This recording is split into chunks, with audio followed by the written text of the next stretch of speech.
we can say definitively that religions are all bullshit. Welcome to Brainstorm. We have the explicit tag for a reason. This is a base level argument to a higher level morality. I get paid to science? To science as much as one can science. What the hell was my point? Trigger warning.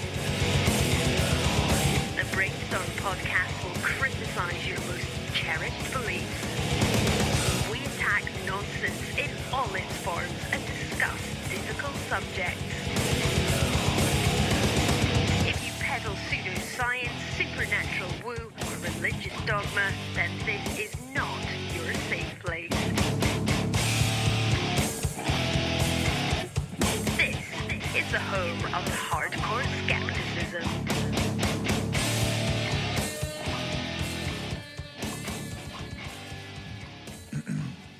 Hi, and welcome to the Brainstorm Podcast Skeptics Studio, where we do interviews. Okay, the sound is weird. Oh, it must be coming through Will. Oh. Let me put my headphones on then. I was worried that might happen. Echo. Let me start that Here, I'm again. going to put you guys on mute for just a second, so don't ask me any questions. Okay. What did you say, Will? Let's try that again. Hi, and welcome to the Brainstorm Podcast Skeptic Studio, where we do interviews, discuss major topics and news related to skepticism and atheism. I'm Angela, and our panel tonight is Lisa. Hello. Renee. Hello. Guest host Basit. Oh, stop it. And, of course, Corey is here. Yes, I am. And the incessantly incredible Dave doing sound. Incessantly incredible. Incessantly incredible? Incessantly incredible. As long as he's not like That's a different incestuously incredible. Because it's always amazing. I was like, let's do something else. Incessantly amazing and incredible. You're Dave on amazing, sound. Angela. Thanks. We're here in Roman Empire Studios in Regina, Saskatchewan, and today is August 18th, 2017. Tonight we have a special guest, our listener and number one patron, Will D. Woo! Hey, Thank you for joining us, Will. Welcome. I'm glad to be here. How does it feel to be with us in this capacity as opposed to just listening to us? It's kind of cool to see the people. Honestly, there are so many hosts here, it's hard to keep track of who's who. Really? Yeah, I constantly mix you up with Corey. Fair enough. Interesting. Yeah. Well, so I guess our notes, we got some questions for you here, and okay. the first question is, who the fuck is this guy? we want to know about our number one patron. I am Will. Hey, that's a good start. I mean, the bio I always shoot out to everything is, father, programmer, lazy person who reads a lot, video games, and happily married as long as she can deal with me. Yeah. Nice. That sounds wonderful. Yeah. That sounds I've started doing volunteer work and stuff, but until recently, it was just that. That sounds pretty like you're being kept busy. Yeah, only a lot. Oh no, wait, that's a lie. My children are now old enough that they do a lot of that stuff themselves. Oh, like How old are your kids? So I've got a, every time someone asks me that question, I stumble. It's blank. Just do the math. Just do the math, 9, man. 10, and 11, or 8, 10, and 11. I think it's 8, 10, and 11. And you still have all your hair? Yeah. That's It's short, impressive. yeah. It's thick. I don't see any thinning happening at all. No. I'm jealous. You know what? We made them as independent as possible and then made them do our work for us. So it's been easy. Oh, yes. That is the ticket right there. Yes. Yeah. The only problem is the 11-year-old is starting to get real belligerent. Yeah, they do that. I taught him to think for himself. No. He asks questions. That was a It's mistake. terrible. You have no one to blame but yourself. I know. Oh, man. So they do dishes, they clean their rooms, and you just play video games and Well, read? cleaning their rooms is a stretch, Okay. but they do dishes. Yeah, that's good. That's brilliant. Yeah, no, That that's is the way to do it. That is so. How? Go ahead. Sorry. I was just going to say, like, having them, I'm kind of a half glass full, but prepare for everything to crash anyway kind of guy. So since the very beginning, I pushed them to their absolute limits, mentally and physically, so that if something were to happen, like, I don't know, zombie apocalypse and I'm the first one to go, they can survive, Right. So you're one of those dads who just throws their baby in the ocean there and expects them to learn to swim? I planned to, but my wife said she would kill me. You've got to take that stuff seriously. Yeah. But I really, really do. But no, as soon as they could crawl, that I taught them how to climb up and down stairs and things like that. Dangerous stuff that could kill them. I taught them how to do so that they would be less likely to die by accident. Wow. Yeah. Wow. My chest gets all tight thinking about that. But it also has the advantage of... I do rock climbing and things sometimes, and I wanted them to join me, so I had to teach them that too. Yes. And if they're going to climb rocks, then stairs are no big deal. I've seen like veritable babies climbing those climbing walls, and it's fascinating. Yeah, I have a friend who his baby used to crawl up to the top of the cupboards. Like 2 years old, used to crawl right up to the top of the cupboards in the kitchen. Yeah. Wow. It's creepy. It's freaky. Yeah. My oldest, when he was maybe 1.5, he ended up pushing a dining chair over to the counters so he could climb on the counters and get into the cabinets. Smart little monkey. That's very innovative for that age. That's impressive. That is so impressive. So how did you come to listen to Brainstorm podcast? I was going through my the stages of leaving religion where you've left, right? And you're really pissed off because you think everyone lied to you for your whole life. Totally. Oh, yeah. So I'm in kitchens and all the rougher people, Raw, which I still love and listen to. Yes. And on No Religion Required, you guys showed up there one day and sounded really interesting. I'm pretty sure it was that one. You look a little like you don't remember that show, but I was on that show to promote our conference. Yes. So that was it then. No Religion Required, and I followed you from there. And that's how I became a patron, because you did a conference when you're just like me, just a guy trying to do something. And I was like, well, that guy needs help. Well, we greatly appreciate it. We all say that about Corey all the time, actually. Yeah. I'm just saying. Is there a cure for chiladas? I don't know. I don't know. Yeah, it's called tequila. Sorry, Corey. We're so mean. Oh, it's mean. Don't say me, I mean. I bug Corey because he takes it well. Anyways. That's a cool story. That was a fun conference. And it was... I wish I could have been there, but you guys are a long way from here. Yeah. We're a long way from anywhere. You know what? My boss, I was telling him... he asked, what time am I on? I said 10:30, and he goes, wow, where are they at? And I said, Saskatchewan. And they go, where's Saskatchewan? And I said, it's a province. He's in Regina. And he goes, what? Yeah. Yeah. Yes, People like you were say that. saying vagina. Yeah. Yeah. Yeah, We when had to look it all up. When we call American Tech Support, we get that way. Are you calling from Regina? We get a lot of... That's the correct way to say it, right? Yeah. Regina. Just call us North or Dakota, right? Like it's about right. North or Dakota. Yeah. It's about right. Yes. When I was in Atlanta last, back in 96, and we told people where we were from, we got a lot of weird looks. Yeah. You're from where? Well, there's a church on every corner, so saying anything related to genitals is probably going to get you some weird looks. Yeah. I'm surprised nobody said... We were there for Jesus. So. Right. Oh, no. But I'm surprised nobody said to you, well, isn't everyone from a vagina? Like, I mean, isn't that like it's like a common This is where it began. That's the standard answer, I guess. Like, that's a little obvious. We're the origin of species. We mean geographically, not like... Yeah, exactly. Oh, man. We're a Galapagos Island. Gotta keep going with the vagina joke. Komodo dragons. I love Komodo dragons. Did y'all know that book is on it's free audiobook? What is? The Origin of Species. Some organization is doing a bunch of the really old books as free audiobooks. Nice. And it's on Cool. YouTube. So if you go to YouTube and do Origin of Species, free audiobook. Have you listened to it? I've listened to the first 4 chapters. Is it any good? Or is it pretty dry? It's pretty dry. right? It's a little dry. Okay. Yeah, it's a little dry. I would have imagined a 19th century scientific text would be very dry. Does Sir Richard Attenborough read it? Is it, No. Is it Patrick Stewart? Is it Patrick Stewart? is it Richard or David? Honestly, it sounds like a freshman intern. Oh no! Some poor kid. Yeah.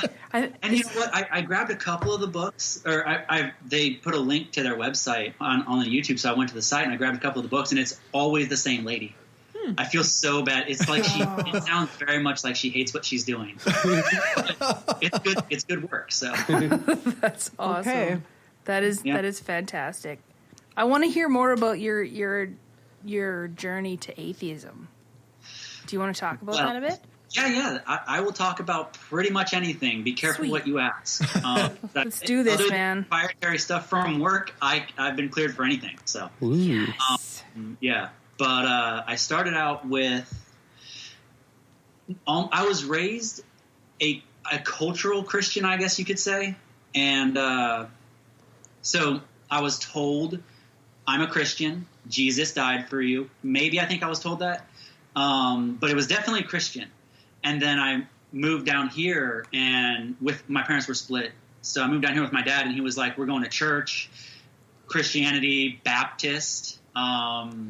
If you know anything about them, they're not the most flexible group. Right. Yeah. Where were you from? Where were you from before Atlanta? Illinois. Illinois, St. Louis, Illinois. Yeah. So corn-fed, but Nice. so we moved from there, and I got a good bit of religiosity there. Then religious problems with the family, so no religion again. Got a girl pregnant, and decided I obviously don't have the morals to do teaching kids morals. Jump back to religion, and I became extremely fundamentalist, literalist, Oh, wow. and I stayed that way for a couple of years, under the premise that yes, there's crazy shit in here in the Bible, but if God wrote it, it has to be right, no matter how crazy it seems. And then I met a woman. Well, I'm sorry, the woman I knocked up. We got together again and ended up married. By the way, hey, Dorena, Nice. come here. Telling stories. You better get in here. Yeah, she's the single greatest human being I know, and the nicest, kindest, close to perfect person there is. Nice. That's high praise. Great. And she's not exactly straight, so that's a real big problem if you're a Bible literalist. Yes. Right. Yeah, and I'm a very analytical person, so I went into the Bible for a good month or so, delving, Greek, Latin, as deep as I could get to prove her wrong, and in the end, That didn't work. changed her mind. So I had to deal with: is she evil, or is this wrong? And it was the gateway to changing everything I believed about the world, and it was a really great thing. So, thank you. The And gateway she's to not going atheism. she's running away now. Bye, Greta. Yeah. Nice to see you. I got out, and then being so deeply in, I was so betrayed, and I was just enraged. So I spent the last couple of years going as deep into humanism and atheism and non-religion and all of that stuff as I could, and I finally calmed down. Nice. It takes a while, doesn't it? To come. Yeah, it took me a while to realize that people weren't lying to me. They were as deceived as I was. Yes. Right. Yeah, it takes a really long time to get over that one, I think. Yeah. I think I still have my moments. Well, some people might be lying. Yeah. I feel like there's some elders in the Mormon Church who totally know this is all bullshit. You know what I mean? Like, I feel How like there's can Mormons not know? I feel like they know. Some really, Mormons must know. I kind of feel like Mormons not. I'm picking on Mormons, but I think I would imagine there are some cynic atheists high up in every religion. Who I think so. Yeah, I mean, exploit it. What is it? That group that Dan Barker created, The Clergy Project. Yes, Clergy Project. Yes. They've got a couple of hundred clergy people in there. Yeah, and I assume that's not a group that normally sees atheism, so it must be rampant. Yeah. How can you not go through seminary school and not seriously question the validity of these claims? Yeah. So many of the people we talk to, that is where it comes from. Like I did all this looking into it, and I learned all this stuff from religious school. And so you go to seminary school, you learn all there is to know about semen, and you become an atheist? Is that how that works? I actually was in Calvary Chapel. Nobody ever wants to answer my questions. Better left finished. Will's just smiling and looking up. For those of our listeners that wonder what's going on here. And right now he's regretting agreeing to come. There is a bit of a curve that y'all know each other super well.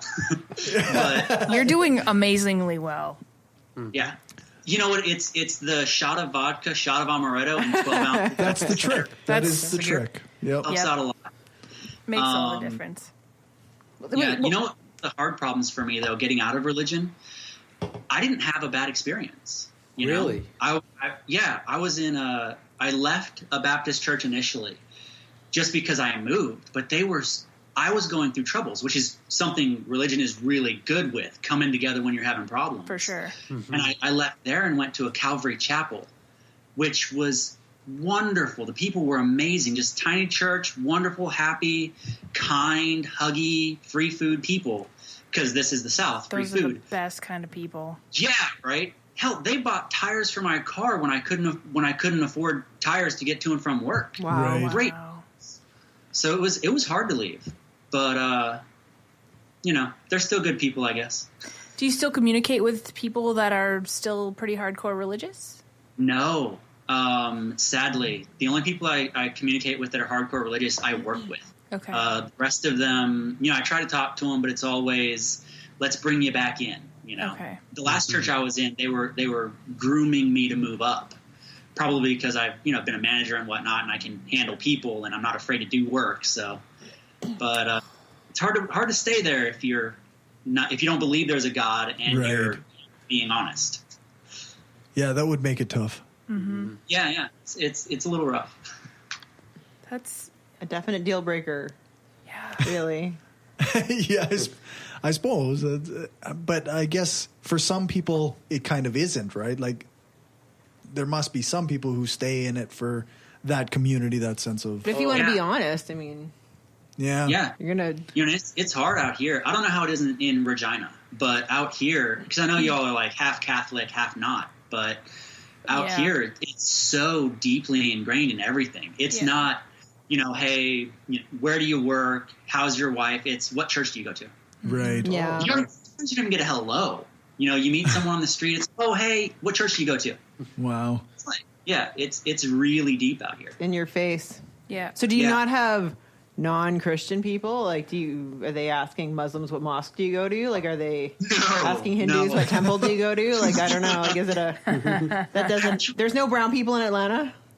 Actually, I just recently moved to Atlanta proper, the actual city of Atlanta. Okay. I was in Paulding County, which is a neighboring county. It's basically trees. It was trees are brown. Legitimately, there are 2 towns in the entire county. It's one of the largest counties in the state, and there were 2 towns. Oh, wow. Yeah. So there are no mosques and there are no temples. There are Catholic, Methodist, Baptist churches and 1 Calvary Chapel. Wow. Wow. Yeah. But down here in actual Atlanta proper, it's much more urban. There's an atheist who lives near me. I work with a Hindu person. There's obviously Christians of all stripes. Right. Muslims near me because I've got people from all over the world nearby, which is amazing. I'm never going back to the country. Ever. Yeah, that's right. It has its perks, but it's nice to be around people. I noticed that actually. I mean, Weyburn is a small town. And Regina is not a metropolis by any stretch, but moving from Weyburn to Regina, there's a distinct increase in diversity. Yeah. And you can hear other languages at the grocery store, and you can see people of different cultural backgrounds, and it's from my perspective, it's refreshing. But I know that not everybody seems to get that way. But 1 out of 5 people here is not like the other.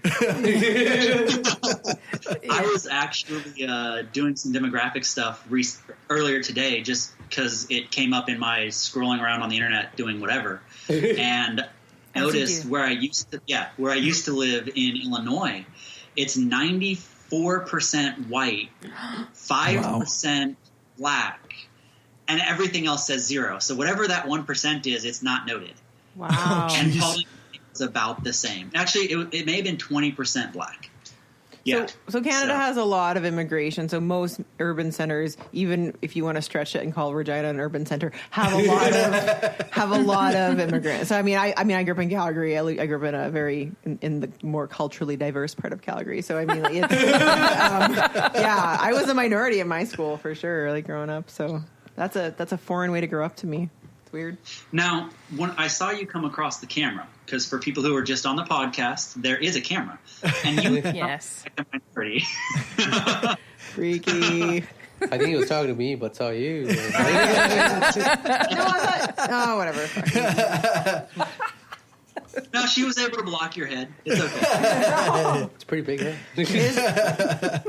Okay, this is like an angular thing. Okay, I'm closer to the camera. The angular size of my head's gonna be bigger. Okay, that's okay. Now she's self-conscious about it. There's nothing wrong with it's like your a globular head, cluster that's closer to us will look bigger than one that's farther away. Okay, that's all I'm saying. It's okay. Your hair looked nice and it was closer, so that works out well. One of the only people on the podcast who had hair. I do have a big head, actually. It's true. I can't find hats. Anyways. Shop in the men's section. We have very large hats. Yeah. Just don't get one of those MRA hats. What's an MRA hat? Oh, men's right activist They have their own hats? Wait, what? I didn't know they had their own hats. Those little fedora things. The short rimmed. Oh, Yes, just like don't those nice guy fedora. finished last hats? Or? Yeah. The ain't never gonna get laid hat. Like Men going our own way. To really be an MRA, you have to swear off women completely. I'll treat you right. For a second, I thought you were make America great again joke. That is a good hat too. Yeah. It's a good hat. What were you saying, Will? Guy that swears off women altogether, and I don't think most of them are MRAs. Yes, that's a different. That's a different subculture. Category, Yeah, it's a different group. they're just into dudes, Yeah. and that is fine. It's fine to not ever want to not choose not to sleep with women if you're straight. I mean, that's fine. I don't care. It's just whatever. It's your choice. Just find it weird. Yeah. I guess whatever. Yeah. Whatever. I mean, I would think as someone who enjoys sex, choosing not to sleep with someone would be strange. Yeah, the reasons behind it are weird for the MRAs. Like it's very like. Women are the enemy. There's like a group with that they don't even like masturbate. Like they're completely 100% celibate. But then how could you do that? I don't know. But why? Well, priests are supposed to live like that, right? I mean, that's what they're supposed to do. I don't ask them if that's what they do, but I assume the they obvious don't. joke would be that I'm pretty sure a lot of them are banned from a lot of different places. You cannot go near playgrounds. Essentially, they're just all liars. What is it? Daryl Ray says there was a survey done, and 95% of people, or what was it? 3% of men say they masturbate, and 97% lie. Yeah, that's right. Yes. Oh God. Make a I have only ever actually met one person who said, I don't do that. Who? A guy I worked with a few years ago, he just flat out said, like, oh, I don't do that. I'm like, okay, dude, I'm not going to say you're a liar, but I don't believe you. Yeah, but all the livestock on his house is like are really, really nervous. Does he consider his hand like a not part of himself? So I don't actually do it. He sits on his hand. So he can't feel it. Yeah. Maybe he just gets stranger. The stranger. Maybe a lot. Maybe he's just like on Grindr like all the time or something. I don't know. Like maybe it's just Yeah. Maybe, I mean, you need to masturbate if you do it enough. Yeah, I'm just saying, that's maybe. fair. Yeah, I'm just fair. postulating. Maybe he just gets off remotely by watching things like Murder, She Wrote or something like that. Maybe he has a flaccid penis. That's a pretty specific fetish. I don't know. Corey Angela Lansbury was pretty hot back in her day.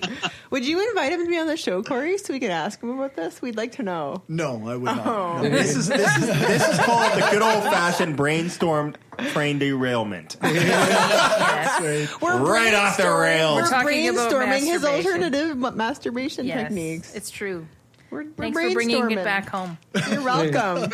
As a fan, talking as a fan, derailments are the best part. How could you spend 3 hours on a show in a room with friends and not go off the wall? Yeah, you got to go just kind of wherever the conversation goes. Right? To masturbation. Sure. Always goes there. It goes yes. Never It's fails. something dirty. It's always something dirty. That's just what we do. Yeah, exactly. So, does But anyone... no, I'm just saying we talk about it. That's all I'm saying. We don't. So Will, what, like you said, you're into video games and programming and stuff like that? Yeah. Yeah, I want to know, can you tell us what you program, or do you have to kill us first? Or after? Afterwards. Why would I tell you if you're dead? Can you tell our dead bodies? They'll hack your life. I could, but that's... Do you have to kill us first? It's what we do. Okay, so tell us, then kill us, please. With your drones or whatever it is you do. That'll work. No, actually, so I went to school for management. Management sucks ass. And I found programming, and that doesn't. So I switched and learned back-end programming, did freelance work there. Finding customers sucked, so I got a job.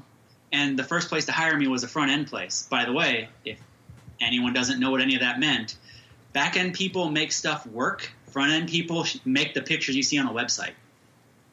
Okay. Yeah, so... I was starting to go to a dirty place when you said back end. Yeah, management Like, sucked wait. ass, and then he went in the back end. Is what happened. I just want to recap, everyone. Set up and a knockdown. What I tell her is I make... when you go online and you get on, I don't know, Spreaker, you see how it works and all that, and you see all the pictures and the buttons and all that stuff, right? I build all of that. But as soon as you click something, that's someone else's job. Okay. So how are you enjoying the front end now? I have always preferred front end, honestly. Interesting. I'm sorry. I don't know how you guys can take that seriously. I'm trying not to smirk. I've always been a back end kind of guy. But So you like to make things look pretty. especially in the front end. And the front part of the end. Starts pretty. If we're going with the person off screen, there's interpretation. Actually, the biggest difference between the two is how long it takes you to see the work you're doing. When you do the back end stuff, all the logic and whatnot, it might take you 3 months to make something actually do something. Right. I don't have that kind of patience. I do something in 30 seconds and I see a change. Nice. I'm just too lazy to wait or impatient to wait. Instant gratification programming. Yeah. Very nice. Yeah. My wife has worked with me quite a while to get away from instant gratification. You said, okay. No back end. Started back end work, but It's interesting. You have to. Don't think about it. Don't think about it. No. Calculating the logistics. Yeah. You have to. Yeah, it does take some time to get. Yep. And you're a gamer too? A little bit, a lot more before I had kids and jobs and whatnot. But Yeah. I've been into Guild Wars 2 lately. I've always been an MMO, massive multiplayer online game. Yes. Yeah. So World of Warcraft, Guild Wars, that sort of thing. Lotro, Lord of the Rings. But Guild Wars is almost free and way better than Lotro. So graphics are better, story is better. Yeah. Cool. The dead silence of people who don't really play games. So like, I actually game quite a bit. It's just not Guild Wars, man. I Overwatch and all that fun stuff. Yeah, I've never been really into the MMO stuff. No? I respect it, though. I played a little bit of Star Trek Online, but that was about it. I don't know, man. Every time I go on Star Trek Online, as soon as I see any sort of like Mandarin on there, I scoop. Like it's impossible for me at that point. That's I have that problem periodically with Guild Wars. Well, no, like you people all over the world, and it's like, is this an English speaking guild? Are you English speaking people? I can only speak English. Still true. I can only speak English. You know, I speak 4 languages, and only one of them is verbal. The rest are code. Yeah. What are the coding languages? C Java, Java, C#, and if you count them as, and I don't know who your listeners are, but if they're programmers, if you count them as languages, the HTML, AngularJS, JavaScript, CSS, that sort of stuff. And how good are you at learning a new language? Like if somebody was like, here, code this all in Fortran, what would you do? Shit myself. I would figure, depending on how much they paid me, I would give them an estimate on time and figure it out. Good just for like you. I did for HTML, CSS, JavaScript. Right. You know, Yeah. that's kind of a thing you have to do in programming. I mean, I'm in an industry where I'm seeing automation taking over things, and I'm in an industry where people are actually working on said automation. Oh, so geez. I've got a real insight into who's going to be unemployed in the next 10 years. I am learning. Exactly. The whole world. You know, Will, I work in a bank. I'm not. Yeah. so I can slowly see this shift happening, and you know, at least my job, I don't think in my generation it's going to go anywhere. But there's definitely scare for it because I think that, oh, I'm doing a good job here, but a computer could probably do this without any errors. Or, it's the way they say it is if you do the same task over and over, right? Or it's the same series of tasks. You make the same steps over and over again to complete a task, right? That task can be automated. And if you do tasks like that for your entire job, your job is replaceable with a machine. Maybe not yet, but one day. My job is totally replaceable. And that's scary. It's like, if it were to ever happen, I don't know what I'd do. Like, I'm right now trying to learn the basics of coding. Oh, you've got time. I mean, unless you're a bank thanks, Will. teller. I appreciate it. Unless you're a bank teller, you have time. A banker, accountants are next on the list. So not accountants, but bankers and everyone who's above the teller, there's time there. Maybe 5, 10, 15 years.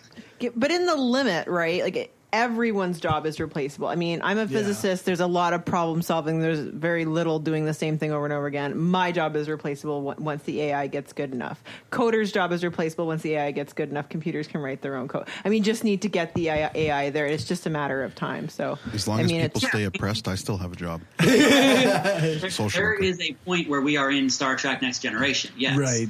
But that's a long way off. They're all employed. No, I mean, we might even, That's why universal basic. I mean, there's no income is money pretty though. important. There's no money. Well, that's actually something that my boyfriend Sam Harris brings up a lot.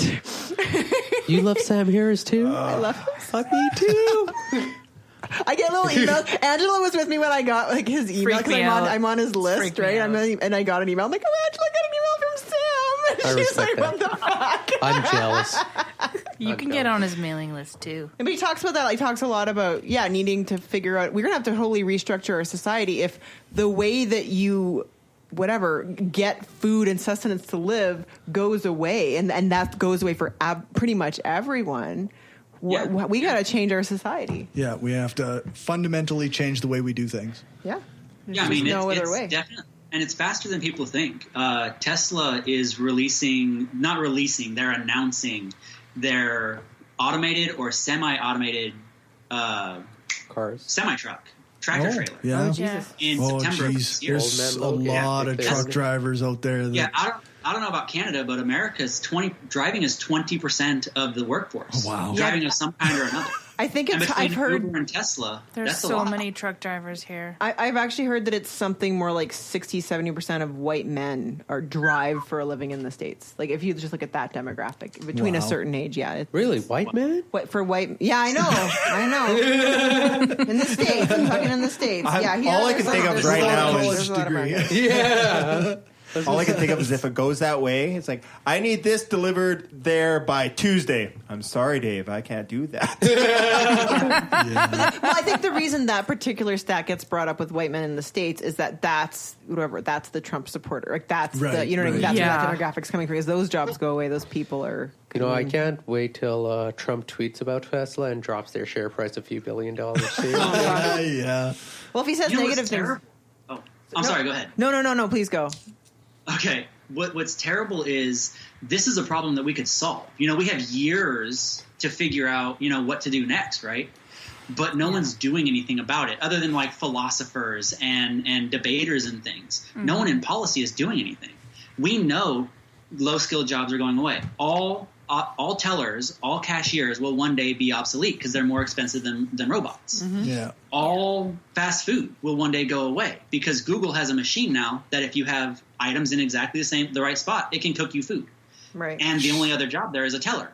So, that's a huge portion of people who don't go to college. Yeah. Between driving and fast food and basic retail. Mm-hmm. But no one's doing anything about it. That's a particularly big issue, I think, because I think as the blue-collar factory jobs sort of went away, they were sort of replaced with, arguably, so retail and service jobs, or that was kind of the natural place to go. But yeah, if those jobs go, where else are people going to go if you don't have university education, right? The problem is, I think we put too much emphasis on university education. Like I was mentioning to everyone a little bit earlier here, I have a finance degree, but it really doesn't mean anything.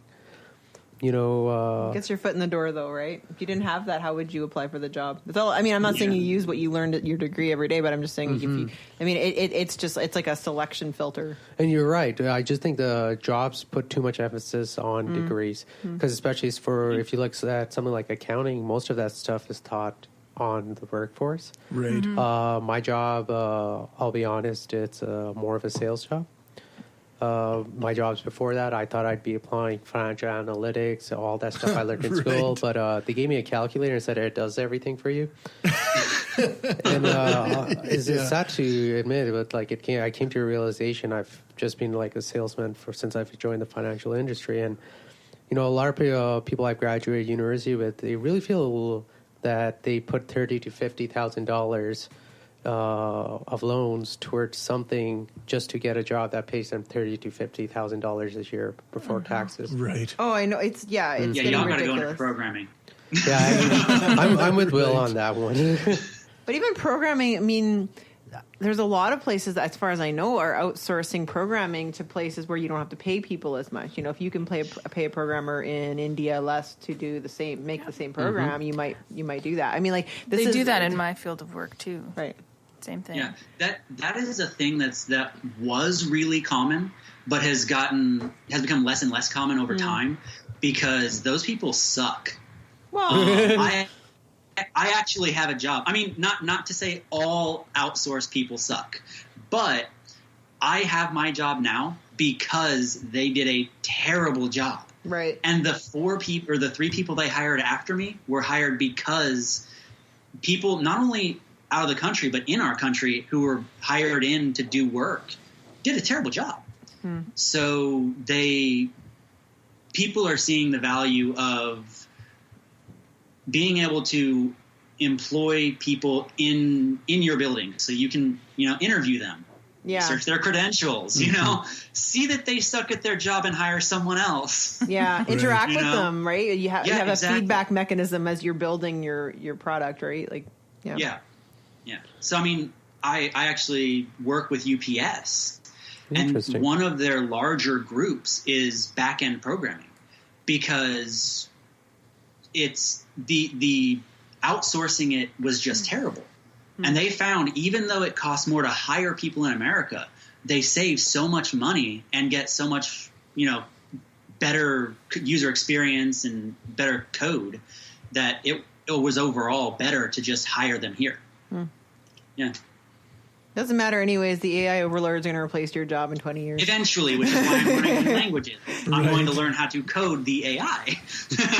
They're going to code themselves. Haven't you seen Westworld? Oh my god. I was thinking more Terminator. Is there another HBO? Is there a second season? Yeah. Okay, don't tell me anything. They released Say nothing. No, a no, trailer. no, my god, no. Oh, but it's not out yet. Yes. It's not out. Basit knows all. Okay, just saying. Don't tell me anything. I gotta watch season 2. Do you watch Game of Thrones? Don't tell me anything, or I will literally. I fucking hate the internet right now. I fucking memes, and I fucking kill someone. I don't know. I don't know what your A-team video means. Be more Corey, because Corey declared that he can be spoiled. I don't believe in spoilers. And then he forgets stuff, and then he can just watch it. Yeah. See, there is a solution to this problem, and my family found out a while ago. Only watch TV shows that have run their entire series and been canceled. Right. And if you go back a little ways, go a couple of years back, there are no spoilers because no one's talking about it anymore. You just watch the whole show. Everything's new. I know, but I've seen all the seasons, and like I'm not allowed to watch the new one until somebody catches up. Anyway, don't get me started. Oh, that sucks. No, those are my Monday morning conversations. Like 2 hours of theories on. No. I don't know if you understand, Basit. Lisa is sacrificing herself in a way. She's not watching Game of Thrones. Why? Because she's trying to catch up her man. So that they can. Him. I was thinking. That's what I told her. I fucking catch up soon. I don't know how much longer. Wait, you're gonna be what my season man. are you on? No, I'm kidding. I'm up to the new one, but I haven't watched the new one. He's on season 1 because he's a fucking asshole. He's taking forever. Why wait? No, don't wait. It's too late for that. Can I just tell him to fuck off? Can I just tell him no? Yes, you can tell him no. You can just say you have no. The power. Fuck him. Yes, there it's you been go. on for 6 years. You're only on season 1. You're too far behind. Too bad. I'm sorry. I'm on I'm this willing train. to rewatch them with him. I'm Seeing cool you with it. disappear in the horizon. So here's the funny thing. I got my parents on Game of Thrones. Nice. So my But you dad can't watch it with them, right? Oh no, they're cool with that stuff. I Kinda can't. weird, No, but- I get uncomfortable. I'm like, I can't watch All the this boobs? with my mom. So No, here's sorry. the funny thing. So my dad's quite fluent in English. My mom has a little bit of problem understanding it. So she's all caught up. I'm like, oh mom, who was your favorite character? It's like, oh, it was the good-looking guy. No, it's not. It's not spoilers for He's you. not spoiling it. He's not spoiling it. He's just like, it's the good-looking guy. I'm like, okay, Which one? Which one? Who's Right? the good-looking guy? She meant Rob Starr. Oh, okay. She's like, I was sad when the good-looking guy died. I was like, oh, who's your favorite character? John Cena. I love that guy. It's like, Mom, you're way off there. It's like, my dad's like, she means Jon Snow, and like, and who's your most hated one? She's like, she fucking hates Roger. Who's Roger? And my dad's like, that's Jamie Lannister. I've tried correcting her, but I don't know how she got Roger from Jamie Lannister. He's Roger in my books now, I guess, too. Fuck Roger. Fuck Roger. No offense Hey, to the please, Rogers. nobody tell me anything, please. Okay, I'll let's kill change you the all. subject. Let's ask Will another question. Wait, I'm a guest, so I don't have to deal with anything. There are dragons. There you go. There's 3 of them. Please stop. Please. I'm begging you people. I'm really begging you. There are Please dragons. don't ruin it for me. Please. I just scroll my Facebook feed so carefully and I try not to read anything. I know that there's like. Nah, I'm not even. No, please. I beg you all. I beg you. Enough with twisting the knife. I will catch up this weekend, okay? I think I'm only 4 episodes behind. How many episodes are there in the new season so far? Through 4? Six. Only Six. There's 6 Motherfucking 6? 6, 5, if you technically don't count the spoiled one. Fuck you. So What's are there going on? Don't tell me 6 in anything. total Don't- this Never mind. season? No, I don't There's want to know. 5 that I don't have want to been know. aired, but there's 6 that have been on the internet. With great quality, might I? Illegal download. Oh, I never said that. I was just told. Oh. Will, you said you did volunteer work. Yeah, I was gonna. What volunteer work do you do? That's a good question.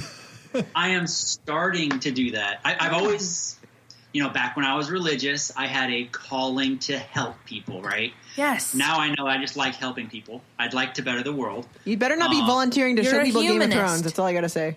Sorry. Maybe. I'm not going to confirm nor deny, but UPS actually has a really big tie with United Way. So they do a lot of volunteer work there, and I've been working with United Way to organize volunteer events.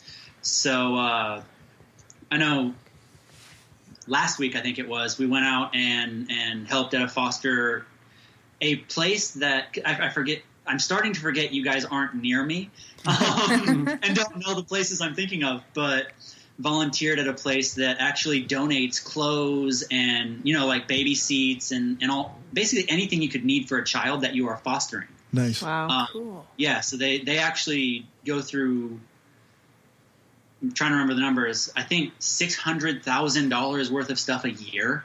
Holy just fuck. giving it away to families who are fostering kids. Because down here, you get some help, but not enough. Like if you bring in a kid, they don't have anything. So maybe you get a $100 check, $200 check, whatever it is from the government.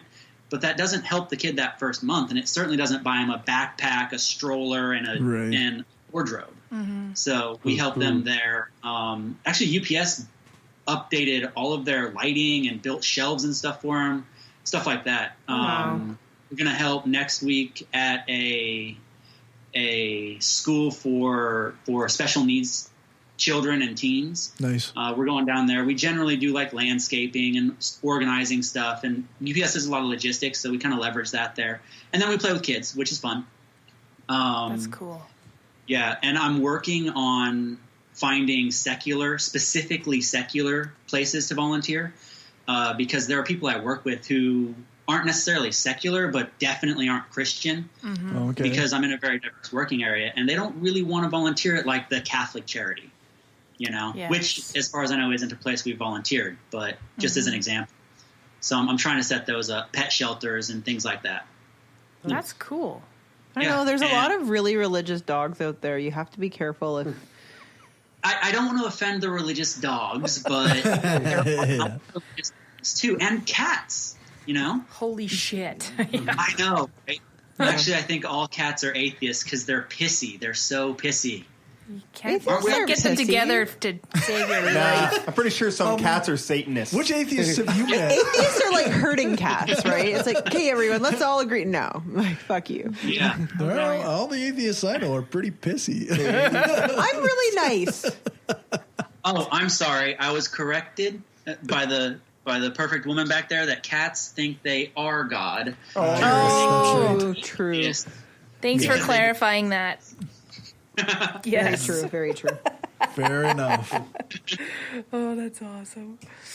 Yeah, it's interesting. There's so many opportunities for that as a member of a religion. There's those opportunities to be helpful and give people stuff, but you're kind of lacking in an atheist skeptic community. Yeah, you got to go out of your way to find stuff. Eh? Yeah. Maybe it's different where y'all are, but a lot of places down here, if you donate things, a lot of it doesn't end up going anywhere. Because say the church tends to not have the logistical capability to actually do anything. Oh, okay. I was at a church that had a food bank, and they never gave out food because they just didn't have the logistics to. It ended up spoiling. Really? And then a lot of the finances go into missionary work, building churches, handing out Bibles, and you know what? Demonstrably, that isn't helpful to anybody unless your church is used as a shelter. Yeah. They're not building houses, they're not feeding people. So I think that honestly, non-religious groups probably have a better handle on helping people than religious ones. Generally. They don't have those extra goals, those extra things that they're doing. Eh? They're not wasting resources on useless things like Bibles. Yeah. They're never praying that someone will come and help them with logistics. They're just going out and finding someone to do logistics. Right. Exactly. Yeah. Mm-hmm. Exactly. Yeah. Like Doctors Without Borders does really good work. Yeah. Also Médecins Sans Frontières. Them too. What? She just said the same thing in French. Oh. Okay, yeah. Doctors Without Borders is the English version. Ah. Lisa. We've got a little person at the door. Oh, for fuck's sakes.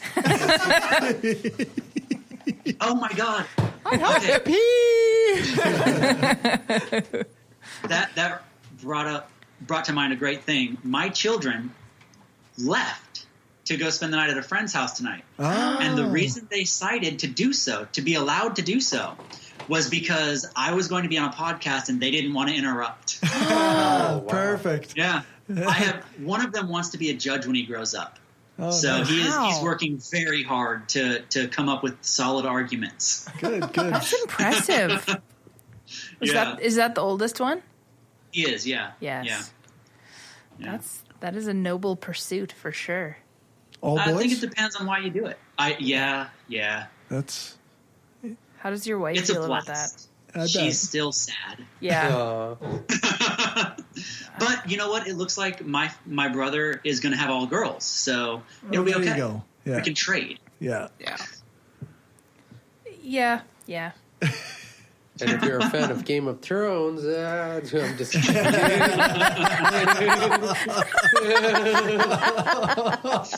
know what? She's not here. She's not going to listen to the podcast after being in it. No, she isn't. We can spoil. Yeah. I can't spoil anything because I stopped watching when that guy got his eyes gouged out by the mountain. That was my last episode. Oh, really? Geez. Yeah. Yeah, that's a while ago now. I had a really hard time with that one. Yeah. I think it was the old. I don't know. Sorry, go ahead. The Theon Greyjoy plot really fucked with me. Because I didn't see that in the book anywhere, and I just really struggled with the significance of how he was treated. That was horrendous. That's in the book, but it's not as graphic as it was really horrible. Yeah. Well, that actually, between that and the mountain eye gouging, those two things were what cut me off that show. Yeah. The Sansa rape scene in the books, it wasn't Sansa, it was way worse in the books. Yeah? Way worse. I think Ramsay forced Theon to eat out the Sansa imposter. Well, the thing is, in the books is totally different. It's not Sansa. He was supposed to have been Arya, which was actually her friend Jean Poole or something like that, yeah. Oh, jeez. But once again, the reality is how many actors or characters can you introduce in a show and still keep it kind of... Yeah, you kind of have to understand what's going on. So I can see why they did it, and I know it was a huge outcry when she did get raped, but, there is a realism to the show of what did happen back in the day. I know there's a lot of concern that, there's not enough ethnic or diverse. There was some concern about that. But truth be told, back in the day, that was the realism portion of it, right? The thing is, it's a fantasy thing, but it's still a panache of Europe. Westeros is Europe. Yeah. And you know what? They do have an ethnic race there on the other continent, which is pretty much exactly what you'd expect if you were thinking Europe and Africa. Yeah. It was all white people and all black people, and that was the only races there were back then. Yeah. Basit got to meet the mountain. Yeah. What? Yeah, I was in. That's awesome. I heard he's an amazingly nice dude. Well, he almost crushed my hand, but by giving me a simple handshake. But yeah, he is nice. It's a funny story, actually. Megan and I, my fiance, we decided to travel to Iceland. It's always been a dream of mine to go there.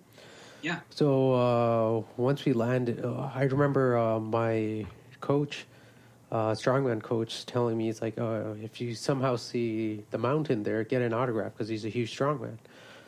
So we laughed because I knew he was joking. So 20 minutes I land, and I'm walking down the airport, and there's the mountain. Wow. I shit you not. I was like, yo, Hofthor, what's up? he turns around, looks at me. He's like, hello. He's like, I'm from Regina, Saskatchewan, man. Can I get a photo with you? I don't know where that is, but okay. We got a photo together. He's like, man, I'm a huge fan of yours. He's like, okay, cool. And I didn't know what else to say. He's like, okay, bye. If I ever see him again, I was like, do you remember me? And I hope he does. That one time, yes. Wow. Did you get to see any Northern Lights or anything out there? Yeah, well, in Saskatchewan, you get to see them if you go 20 minutes outside in the winter outside the city. You get to see them, yeah. But we went around the whole country. It's actually a really small country. We finished the whole ring road of it in 4 days. Wow. And take note, we drove quite a bit, and I'll be honest, I've never seen a place more beautiful than Iceland. I've traveled quite a bit in my life right now. And, something always calls me back there. And, I miss it. I've heard wonderful things about that place. Mm-hmm. Really nice people. That's cool. Thanks. I'm so jealous. There's a podcast, actually 2 podcasts that I listen to, and together they are doing a trip to Iceland for like 2 weeks to do like Northern Lights and all sorts of stuff like that. And I'm like so jealous that I don't have the $3,000 to go. Yeah. There's this WOW Airlines. Megan and I used a cheap airline. We got a round trip for $900. Wow. Per person. Wow. Yeah. It was really good. And most of the $900 was from going from Regina to Toronto and from Toronto to Regina, not from Toronto to Iceland. So, flight in Canada is ridiculous. Yeah. Oh my God. Just to let you know, as all parents know, do all the traveling you want to do now. Because if I wanted to go to Iceland, I have to pay for 5 tickets. Yeah. I don't go a lot of places. Us too. Yeah. And then when you do travel, it's not a holiday at all. You get back home and you're like, fuck, I wish I had another week off. You're still parenting the whole time. Yes. Yeah. Shut up, goddammit. Make your kids super independent, and when they get old enough to have their own room, you just ignore them for half the day. Yeah. But when they get to be teenagers, it's great because they sleep until noon. See? So you still have half the day. It's like, oh, good afternoon. It'll happen. Probably like a year or 2. So. Well, I still got the young one too. It's 8. So what is that? 5 more years for the youngest one to hit teenagers. Yeah. My son is 13, but I don't let him do that. You don't? No, hell no. I get up and go to the gym at 6 o'clock, and I'm back at 8, and he's up at 8:30. That's it. Oh wow! He got shit to do. He's got to go outside. Do you like vacuum into his room like my mom used to do? Good morning. It's gonna be a great day. Sunshine. Yeah. Here's the sun. Yeah. I'm a morning person, so I'm a terrible mean dad that way. Yeah. Oh, I hate morning people. Not that I hate you. Every single day, because my kid's got to be at the bus at 6:30, and I got to be at work at 7, and I hate mornings. Yeah, they're the worst. Ever since I was a kid, I loved the morning. Like I would get up 3 hours before I had to go to school, so I could watch cartoons and eat with nobody else around, and just have my own time. They took away Saturday morning cartoons. Yeah, I know. What a pain. I did that at night. I would be up till 2 a.m. doing that, Okay. So you were the zombie in the morning on the way to school? Yes. Yeah. I know. I actually, when I was a teenager, I lived about a mile from school and using the road, but there was a farm because I was in Paulding County. There was a farm between me and the school. So I would wake up at like 10 a.m., watch. Yeah, it's late enough now for me to say this. Watch Dawson's Creek because it was on back in the day, and it was the only thing on. So I'd eat my cereal watching this TV show and get to school about 11:15. Yeah, nice. School starts at 8:45. Oh, right. That's fantastic. Yeah, I aced the classes, but it was most of the classes. I did have to do one summer of school. That's not bad. That's not bad at all. Getting there at 11, one summer is not that bad. No, that's right. That's fantastic. I wonder if we have to end things here. I think we got to move on. It's 9:30. It's been an absolute pleasure having you on the show with us. We really appreciate it. Yeah. Your time. Thank you for having me. Well, thanks for being a patron. Thanks for listening. Thanks for everything. For even helping out on the website, like all the stuff. Sorry, I couldn't continue that. No worries. You've been a great supporter of the show, and we really, really appreciate it. Definitely. You know what? Don't think too highly of me. You are people who deserve support. I listen, as you saw in my email to you when you were like, what podcasts, or I mentioned what podcasts I listen to. There's like 45 podcasts. Right. I support one. Y'all need support, and you're doing stuff, and that's not a combination that's out there all that often. So you're worth supporting. We definitely appreciate that. We're blushing. For sure. Yes. I'm trying to figure out what stuff we're doing, but you'll bring back the conference one day. It's front end stuff. It's front end stuff. We'll bring it back one day. Stuff. I mean, I actually broke down. Like, I know we didn't do it this year, and I kind of sort of stepped down from like mainly being the main organizer of it for next year or whatever. I don't know what's happening with it anyway. But I broke down the list of steps of what we have to do to get our conference off the ground. And so at least I've done that. And so we know where we can start. Yeah. See, that sort of thing you will be able to do more often and spend more time at if you get more patrons. Yep. Aaron Raw can do anything he wants. David Smollett can do anything he wants because they have thousands of dollars a month. That's right. And if you guys got that, not to put anyone on the spot, listener, you guys got that. Hint, hint. I believe you would do stuff, Yes. Mm-hmm. It's true. So that is why I support y'all. We appreciate that. It's very appreciated. Yeah. Well, I suppose you don't have anything to plug necessarily, hey? You know what? I will plug something. I don't know if it's in you guys' area, but since you have an international podcast, United Way has a not the best with words, a service called 211. I think the website for it is 2-1-1.com, or it's just 211.com.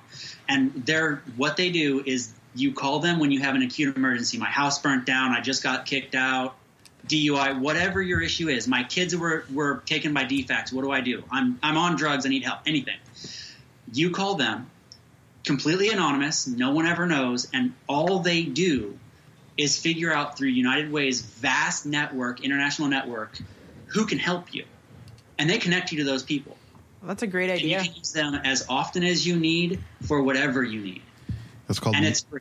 We have Mobile Crisis in Regina. Who does Mobile that? Crisis? Yeah, they're like their own agency, but that's what they do. Yeah. Yeah. Very cool. So that if I plugged anything, that would be the thing to plug, because they, like y'all, they help people, and that's really what's important. If there's no afterlife and no one who's going to help you when you pray, we need to do it ourselves. For sure. Damn right. Yeah. Sing it, brother. Well, thanks, man. Thank you so much. Thank Take you. care. Have a good Bye. one. Bye. I will. I love you, Will. Do we have ads, Dave? We have some ads. Yeah, I'm just going to talk to them. I'm going to do the impressions. 'Kay. Okay, here we go. No, just kidding. Okay, here we go. Okay. If you like what we're doing and want to help us keep the lights on, go become a patron at patreon.com/Brainstorm Podcast. You can hear the bonus half hour that we record every episode and get a shout out when you support the show. Become a patron for just $1 an episode at patreon.com/Brainstorm Podcast. Or you can support the show by ordering a t-shirt, mug, or other gear from our store at caffeepress.ca/Brainstorm Podcast Gear. If you can't afford to become a patron or buy gear, then why not give us a rating or write a review on iTunes or Stitcher? Every rating makes it easier for people to find us. Thanks for your support.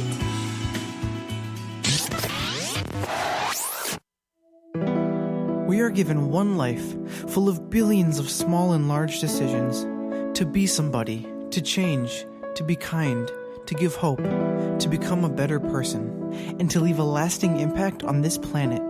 It is a decision to be made every single day while your heart is still beating. We've made our decision. Absence of Clothing, atheist and science-based apparel and merchandise, donating 50% of our profits to charity. Look good and feel good, without God. Check us out at absenceofclothing.com and find us on Facebook, Twitter, Instagram, and Pinterest for discount codes and other sweet swag. Use the code BRAINSTORM at absenceofclothing.com and get 10% off. The Atheists, the Bible, and No Wardrobe, the podcast. Wait a minute. No wardrobe? You mean we're going to be naked while we do this? Well, seeing how I'm an atheist and I'm reading the Bible, and since clothes are flammable... Fire! Fire! Fire! I thought it might be a good idea to take them all off first. Naked or not, follow along as we read, analyze, and try to keep you from falling asleep as we go through this boring-ass book. Find us on iTunes, Stitcher, and Spreaker. Who knows? We may even be on YouTube someday.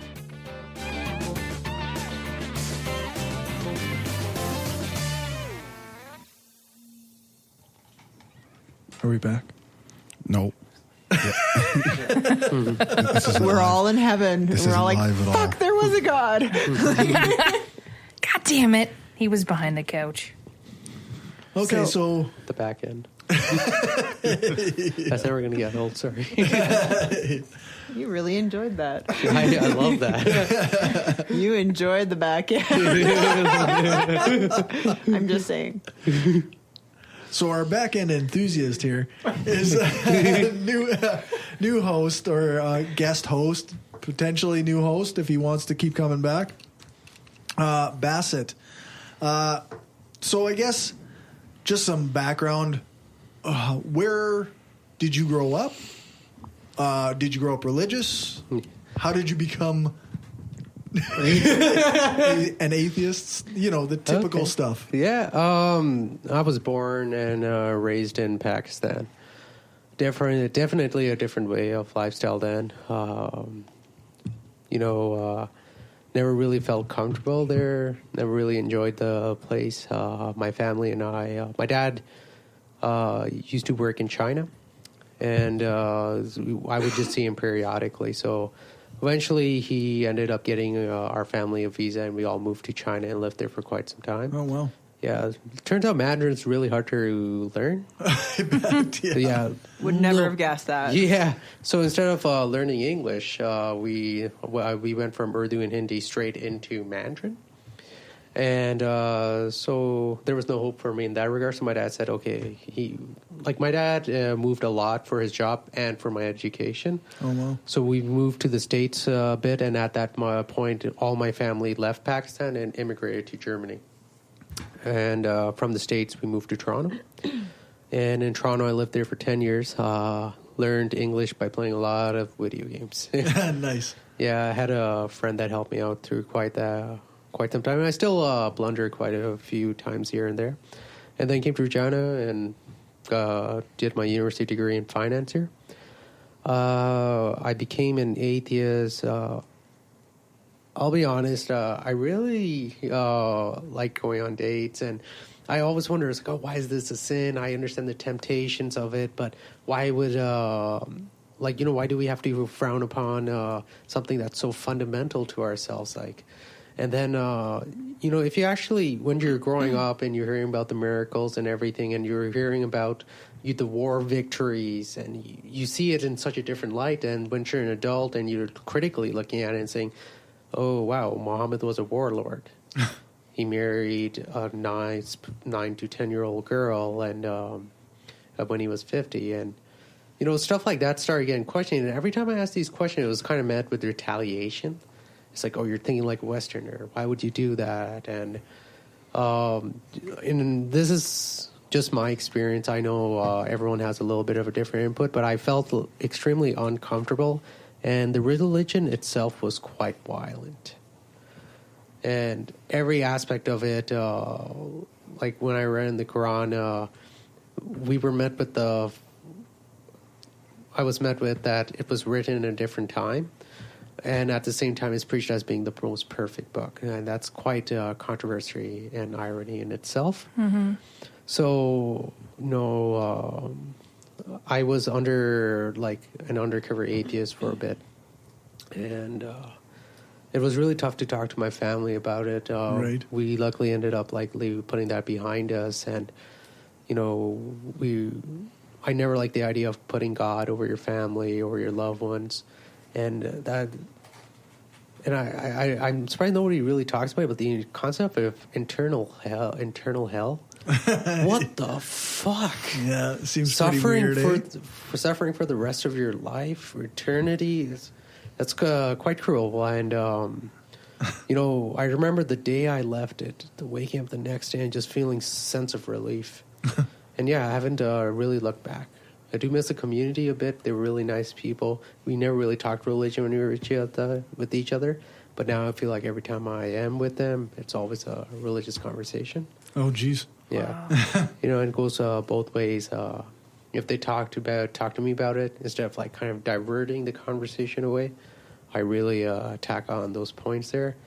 I don't know. Like sometimes I just don't know what I'm trying to achieve out of that. And that's something I guess I got to work on too. So it's a tough way to communicate with people. Yeah. Mm-hmm. Yeah.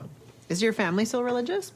Yeah, but they're not like how Islam is going through a reformation and how there's a lot of like Western cultural influence, and they're more so on that aspect. They're very, very like they used to be. They're self-critical of themselves and how they approach things, and they, I guess, pick and choose what's right. And I like think, any religious person, sort of, right? Exactly. Well, more fun. I mean, whatever. I don't know how to say that. Like in a way, you're like there's a quote, lucky that your family is more moderate that way. I know that there's a lot of people who leave Islam and they. Their families won't talk to them again. And that's true of other religions as well. But depending on how fundamentalist your family is, you might leave. That's like, that can be a drawback of leaving the religion, is that you lose your family. Yeah. Yeah, and I love my family. And, that's something I had to come to terms with. Not everything. You tend to hang out with people that end up having similar perspectives to you. But you'll be shocked at how much you disagree with everyone. And while I disagree with my family and I disagree with each other, it's not why we love each other, though, right? Right. Yeah. Mm-hmm. Yeah, my dad's a climate change denier. So. That's a tough one, man. I'm sorry. My parents full out believe in that. Thanksgiving's fun at Corey's house. That's right. Well, I know at least one of my brothers is probably a 9/11 truther, I think. I think we all went through that phase, though. He just never came out.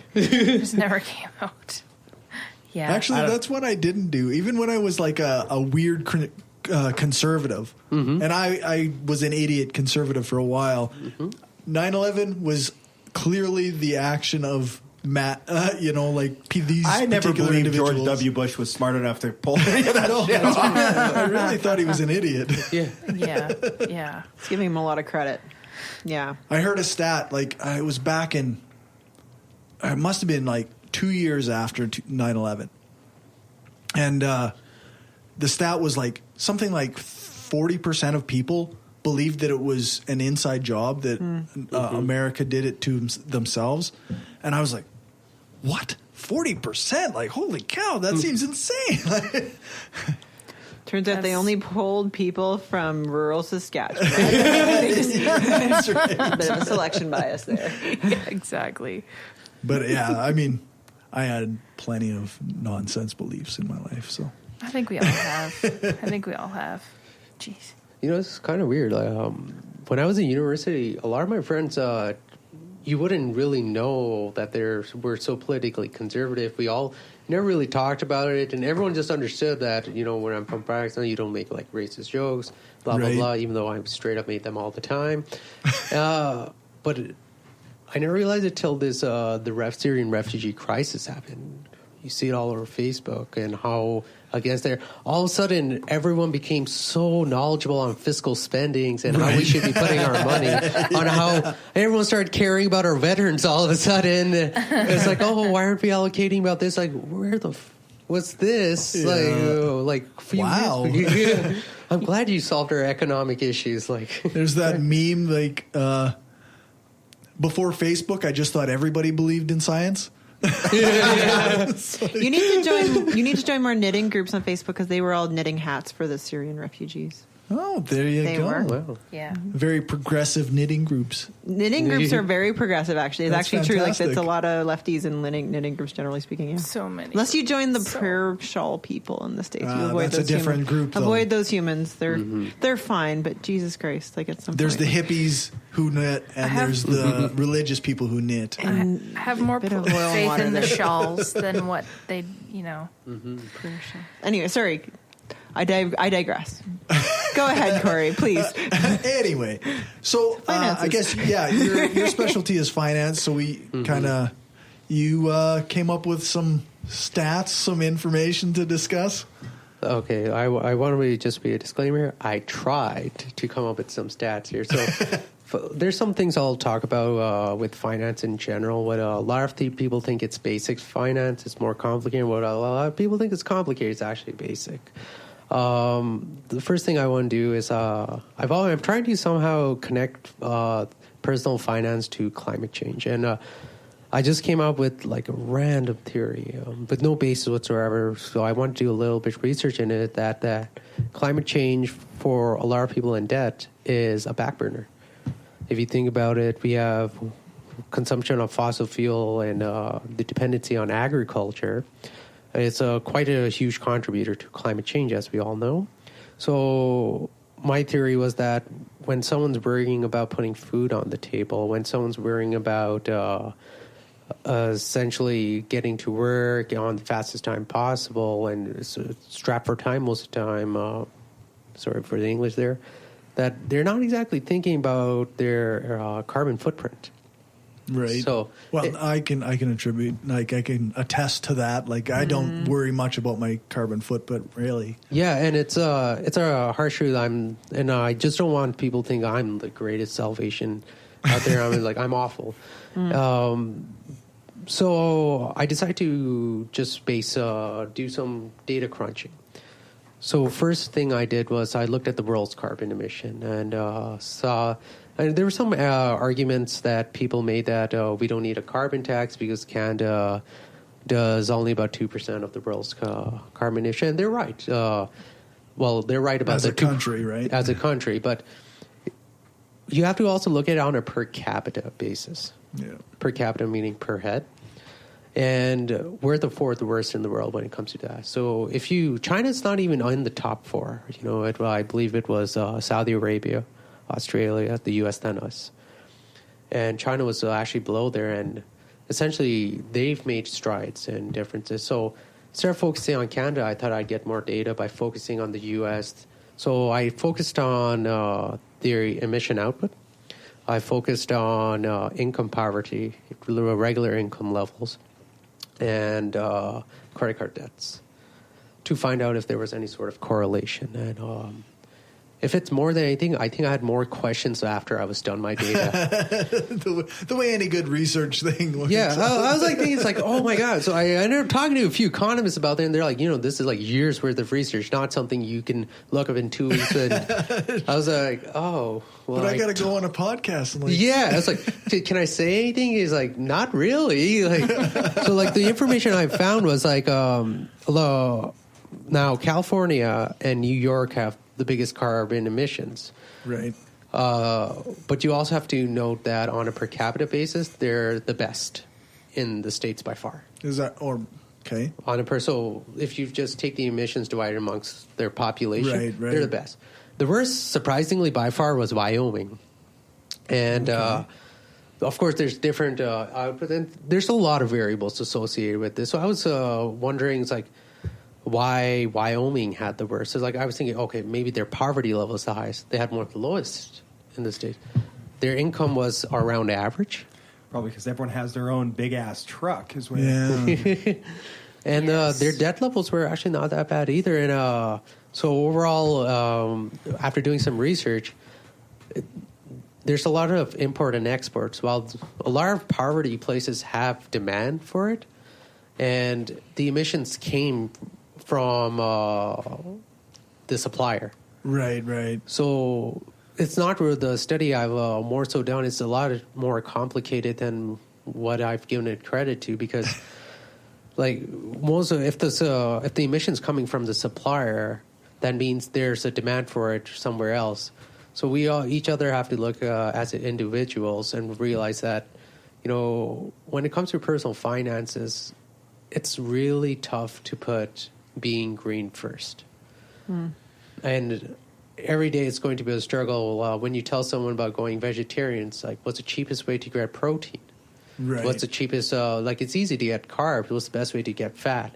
When you tell someone, it's like, okay, you have to cut out the dependency of animals and go vegan.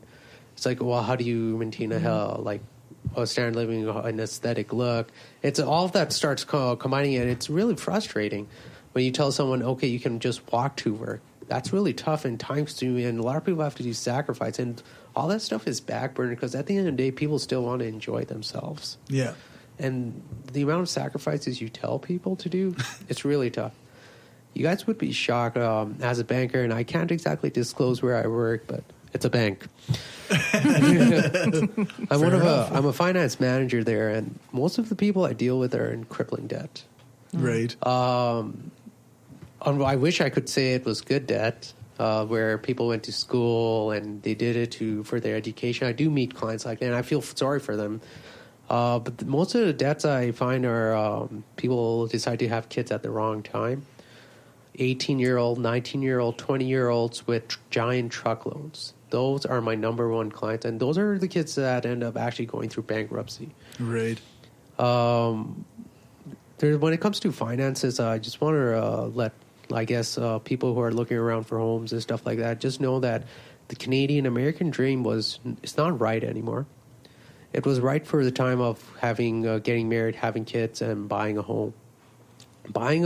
Renting is not a bad thing. Yeah. It's a living. You're paying for a living. You're not dumping money away. You're dumping money for yourself.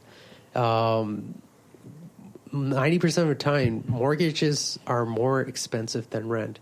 Yeah. People don't account for property taxes. People don't account for renovations. And just to let you know, when you take into account inflation, does everyone know what inflation is? Yes. Yeah.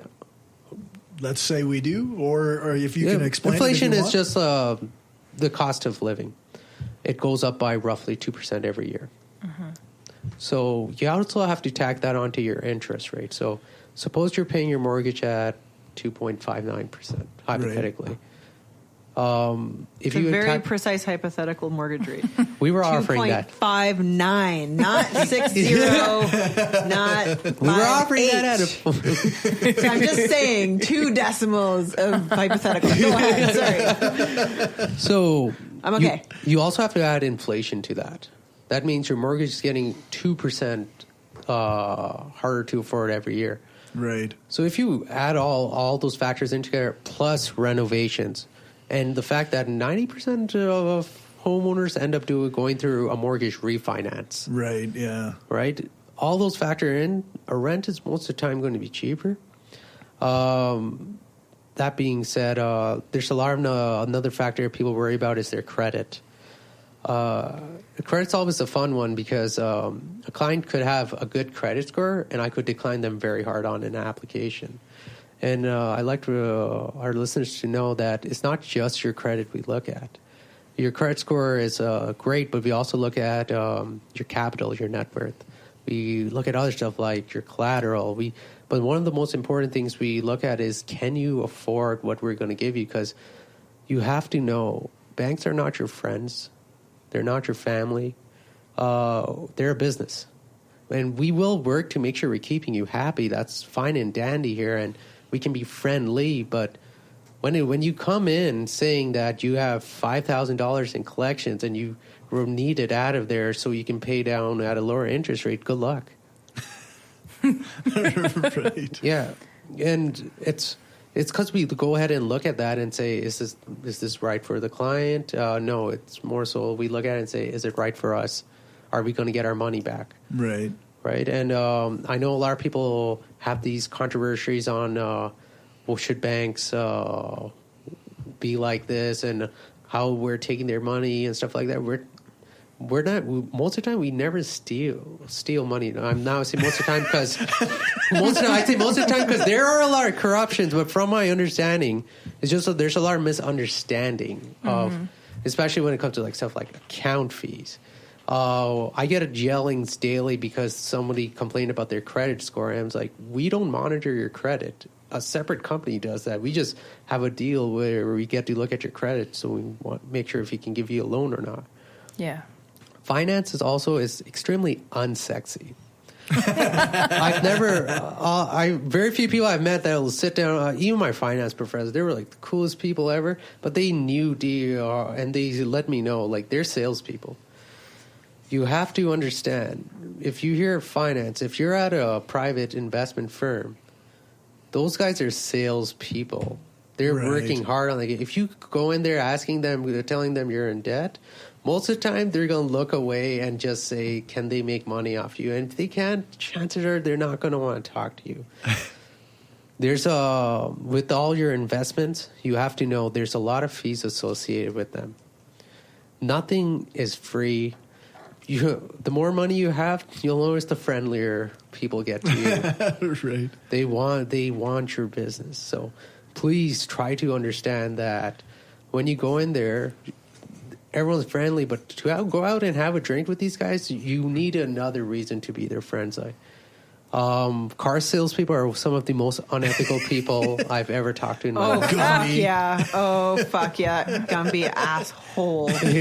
Swindled me. And he's a good one. And car finance managers are another one. Like, I don't understand how you can logically look at a 21-year-old working at Loblaws and giving them an $80,000 car loan. Right. I don't know how you can approve someone of that. And just like, and I'll be honest, I don't know how they can do it, but from a banker's perspective, from just an outside perspective, how does that seem right? That someone's making payments more than their entire paycheck.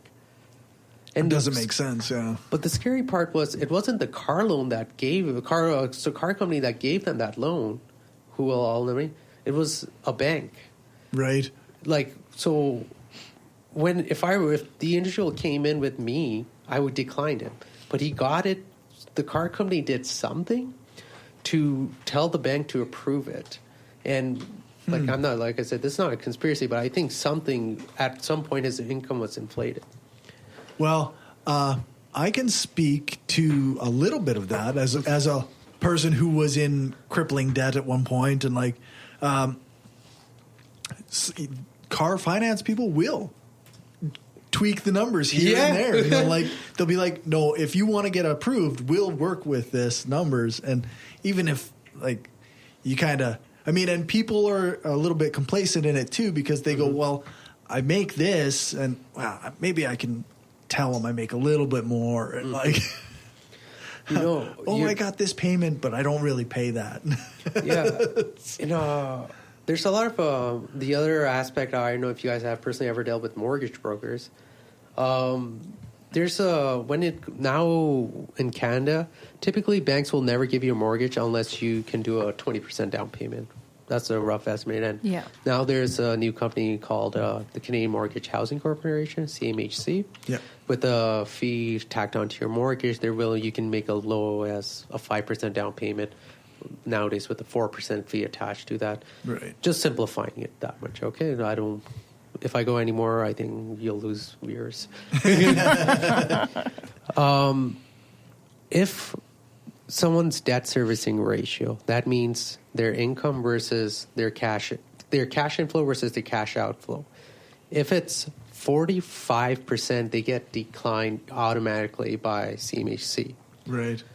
I've had many clients where the bank was willing to accept them, but since they didn't have the 20% down payment and CMHC said no because they were at like 46, 47, they needed to be at that 44 on the dot at least. We had to go ahead and turn them down. Then most of them end up giving me a call, obviously with some colorful languages, saying a mortgage broker got them approved, no big deal. And I said, how? It's not the bank that declined you. It's the CMHC, which is a government-run corporation. What did they do to right. Yeah, somebody's tweaking the numbers again. Yeah, I was like, you gave me literally. You came in. I used the numbers off your pay stubs, your T4s, whatever at that time. Like I just plugged it in, and it just said it wasn't right for you. How did they approve? Like we don't know, but obviously a more colorful language was followed after that. And look, my clients are like, I know a lot of people mean well. But it's a scary time for a lot of people because, scary. I don't want to give the perception that we're going towards Armageddon or something, but like, it's tough. Trump is still president, so yeah, that's oh my God, exactly. But there is the perception of like, when it comes to affording education, doesn't anyone else kind of feel that putting a huge price on education is kind of leading us to this kind of society? The only reason I had critical thinking was through like the various people I met during my university years. Right. I took religious studies, started questioning myself, met Corey after my U. I was still in university at the time. And I have to say, that all cost me $30-some thousand. Mm-hmm. That sucks. Yeah. You know, and I look at someone that's trying to do their master's. You know, they're in like $80,000 to $100,000 worth of debt. They have to spend they essentially nowadays people's mortgages, what was back then, are now their student loans. Yeah. Right. And the only people that I noticed that would argue for student loans are the ones that came from a really wealthy background and were able to go ahead and pay it off. And a lot of people. It's always, I had to pay it when I was going to school. So now kids of course, they should have to do it too. Yes. Yeah, but it doesn't scale, right? Like university tuition used to be $1,000 a year, and cost of living was much lower, and you could get a house for, whereas inflation has been whatever it is, 200% since the 70s. Housing prices have gone up, whatever it is, 1,000%. Like, it's not. And that's right. And the question is, how can we move towards a more greener, more knowledgeable society when students are coming out of school with crippling debt, and we're putting them now? It's tough to even get a job that, like right away after degree, you want experience. You have these guys thinking about just making minimum payments off a low-paying job. Now they're worried about the first thing they're going to worry about is food, rent, putting a roof over their head. Yeah, and that if once you enter that mindset, good luck trying to reduce your carbon footprint. Right. It's tough. Like, you don't want to spend most of your time just researching. I'm not going to go out and say this is the solution to climate change. By far, it's not. But it does. I hope it brings out a different perspective on like how personal finance is actually can be a huge detriment when it comes to just different aspects in life. Well, it definitely gave me a different way of looking at it. Definitely. Thank you for sharing your expertise. Yeah. So, Lisa, do you want to talk about some tunes? Do I? Okay. Well, it's time for a musical break. Let's do some music. Okay. So, because Angela and I took over this week, we're not going to be listening to any metal shit this week. I cannot vouch for the music that we picked this Corey had nothing to do with this. No, we chose some wonderful subversive music this week. Mostly very political. Very political. We had some choices. My choice was "Christmas in Washington" by Steve Earle, one of my favorite artists. Really beautiful song. Angela learned me about "White Man in Decline" by Sarah Harmer. I think you guys are going to enjoy this very funny tongue-in-cheek song about a white supremacist who's very hard done by. Nice. We got "We Still Need a Song" by Hawksley Workman. And the last one is "We'll Meet Again" by Vera Lynn, which is an oldie from way back in the day. And it might be a little weird. You might be like, why are we playing this? Well, it's actually because it's the song they play in Dr. Strangelove when there's nuclear Armageddon. And we figured with the developments with North Korea, we thought it'd be very appropriate. But didn't they also include that song? Yes. And the British also put that song in, like they included a record of that song in their bunkers when they were building them in World War II era. in their nuclear bunkers, I guess just after World War II. They included that song for everyone, just to uplift everyone's spirits. So, But yeah, they play it in Doctor Strangelove as nuclear Armageddon takes over the world. So it's a great song. So yeah, that's what we got for you, and it's way better than metal. Well, I disagree. We'll be the judge of that. The listeners will. They'll love it. Okay, so this is, I guess, where the outro will go. Yes. Put outro here. Put outro here. Does anyone want to plug their stuff? I have my podcast, my other podcast. Yes. I haven't put an episode out in a while, but yeah. Now that you're back from holidays, I should be able to get back on track. What's it called again, Corey? The Hardcore Skeptic Examines. And until this series of interviews is done, it's The Hardcore Skeptic Examines Social Justice. Nice. Very nice. All right, we can cue the outro music. Are you sure? Yep. Let's do this. What if I want to plug something? Oh! Plug something. Plug away, Dave. I just want to say, if you're in the Regina area or Saskatoon area, I'll be playing with a pop artist named Xana. Thursday the 24th, I'll be at Flint in Saskatoon. It's a club. Nice. And then I'll be here at the Owl on the 25th, hitting the keys and pushing the buttons, all that stuff. You were going places, Very Dave. nice. Yeah, and then U of R Welcome Week as well, but I'll plug that next time. So. Oh, sweet. Sounds good. Can't wait. So that's my thing. That's a good Yay, plug. Dave. What was the artist? Her name's Xana. It's Xana. Xana. I was going to make a Xanax joke, but yeah, like if you just go to I believe it's just this is Xana.com, like Xana. Cool. Nice. It's all right there. You can buy tickets online for the Owl show, and it's like dark pop. It's kind of a little gritty. Nice, Gritty. nice. You're doing the audio engineering? I'm a live DJ performer. Oh, wow. Like Jeez. I'll be doing stage You're work. you're doing the DJ thing. I am. Yeah, we're planning on touring in October actually, so we might Nice. we might end up in Vancouver and a few places like that. Holy so. shit. That's super cool. So yeah, Right on, man. she's really good. She's really good and young and up and coming. So That is awesome. Cool. Thanks, Dave. If no one has anything else to plug, let's cue the outro music. let's cue it. Sounds nicer when you say it than when I say it. What the fuck? Yeah, I'll listen to Angela anytime. You can check out the show notes at www.thebrainstormpodcast.com and our website, www.brainstormblog.net. Thanks to our financial supporters, Will, Lisa, Rob, Aaron, Nathan, Daryl, Stephanie, Positively Skeptical, Michael, Lachlan, Magnus, and Alden. You can join us live every second week when we broadcast live on Spreaker. You can find us at It's hard to say all those W's. Spreaker.com I really /user/brainstorm podcast. Fuck the W's. Fuck the W's. Next time we are teaming up with the Packard Pokes Ad podcast for a special episode. We look forward to that. Please tune in. Thanks, Will, Ian, and Basit for joining us. Will and Basit don't really have an online presence, but you can find his work, Ian's work at bchumanist.ca and politicos.ca. We'll put a link in the show notes at the Brainstorm blog, brainstormpodcast.net.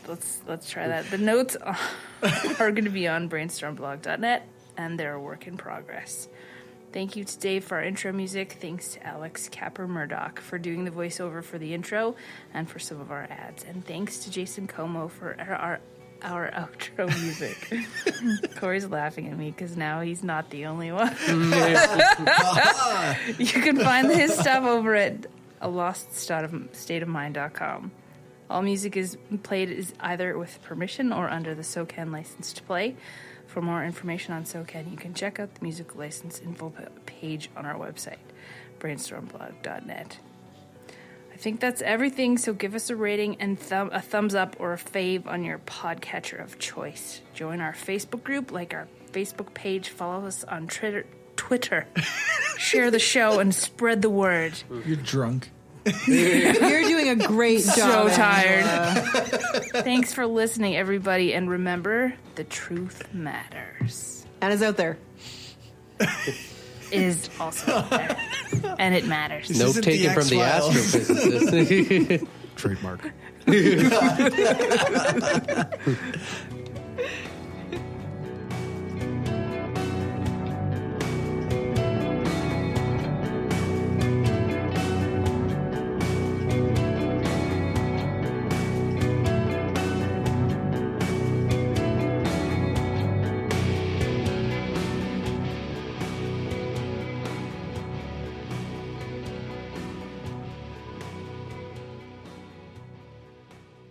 This is an opinion-based podcast. Each person on the podcast is responsible for their own opinions, and those opinions don't necessarily reflect the views of the rest of the panel. Any guests or anyone associated with the people on the podcast, such as spouses, partners, children, other family members, friends, or employers. No one person speaks for the podcast with the possible exception of Corey, and he doesn't speak for anyone else on the show. The Brainstorm podcast does not represent the views of our sponsors. We just wanted to say thanks to everyone who listens to us, shares the show, gives us a rating on iTunes or Stitcher, or supports us through Patron and Gumroad. We don't have a lot of interaction sometimes with our listeners, but what we have had proves that we attract some of the best people around. Smart, kind, and cool. An audience truly worthy of the titles hardcore and woo-free. Thanks for helping us make the world a smarter place.